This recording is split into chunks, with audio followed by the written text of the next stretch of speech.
पूर्वी नेपालको ओखलढुङ्गा जिल्लामा पर्ने सिद्धिचरण नगरपालिका वडा नम्बर 9 मा जन्मनुभएका जितेन्द्र बानिया अत्यन्तै मिलनसार र मृदुभाषी हुनुहुन्छ। आफ्नो +2 सम्मको शिक्षा स्थानीय स्तरमै लिनुभएका बानिया उच्च शिक्षा लिन भने काठमाडौँको मिन भवन क्याम्पसमा आउनुभयो। अध्ययन सकेपछि रोजगारीको सिलसिलामा दक्षिण कोरिया पुग्नुभएका बानिया 10 वर्षको कोरिया बसाइपछि नेपाल फर्किएर कृषि कर्ममा लाग्नुभयो।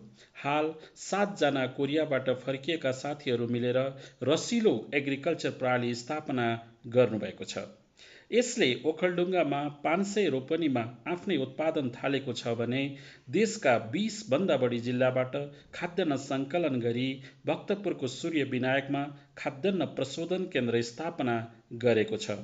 रसिलो ट्रेडमार्क दिएर बिगमार्ट सहितका 400 भन्दा बढी पसलहरूमा आफ्ना उत्पादनहरू पुर्याएको छ।